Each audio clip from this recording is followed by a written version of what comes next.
A few years back, I officiated at the wedding of a couple that met thanks to an online matchmaking service.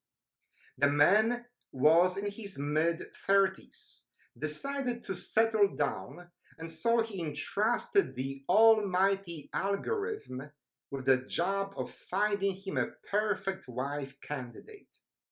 There is a twist though.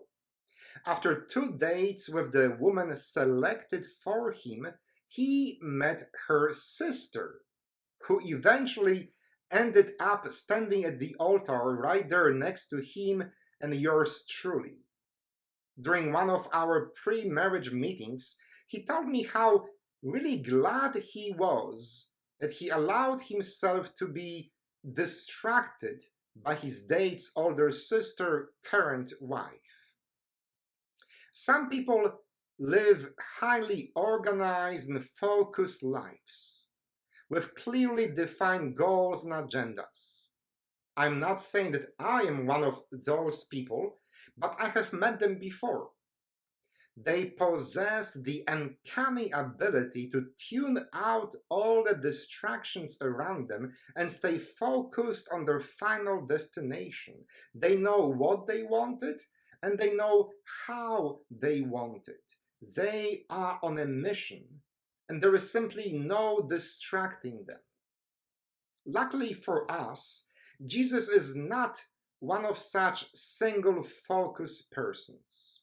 This Sunday, when we read the story from the 5th chapter of Mark, Jesus does become a man on a mission. He is needed in the house of Jairus, a synagogue's official whose 12-year-old daughter is gravely ill. Jesus was determined to help the child, and so right away he followed the child's father to the crowded streets of his coastal town. So this is the arc of the story that Mark is setting up for us. Jesus is needed, he is on his way, and we are all hoping he will get there in time. And then, out of the blue, Mark interrupts the flow of this perfectly crafted narrative and introduces us to a woman afflicted with hemorrhages. Now, this short paragraph could easily stand on its own as one of many other miraculous healing accounts. But no, the author smacks it right in the middle of another perfectly fine story and makes that woman stop the dynamic procession of events relating to Jairus' daughter. The author loses his focus. The audience is in danger of losing their focus. Even Jesus himself, for a moment over there, appears annoyed that someone in the crowd dared to interrupt his march. The gospel says that Jesus turned about in the crowd and said, "Who touched my clothes?" For the father of that sick girl, it was a dangerous interruption. For the disciples, it was a nuisance. For us readers, it's a distraction. But for that poor woman, it was a gutsy Hail Mary move that could end up transforming her life. But it could also earn her the teacher's reprimand and public ridicule. For a short moment, for those few frozen in time seconds when Jesus is looking around the crowd asking, "Who the heck touched my robes?"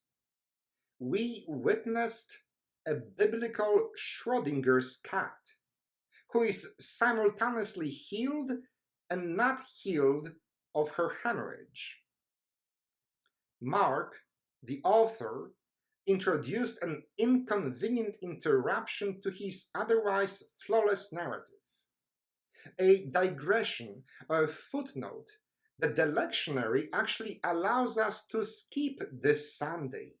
As a matter of fact, I suspect that most pastors, priests, or deacons will choose the shorter version of today's gospel passage and not even mention that woman's desperate grasp at Jesus' robes and attention. But unlike those lazy ministers, and unlike the people who never get distracted in their pursuit of their goals, we need to learn from Jesus, who allowed himself a moment of blessed distraction.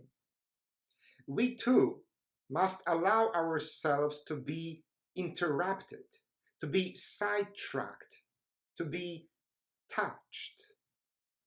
Amen.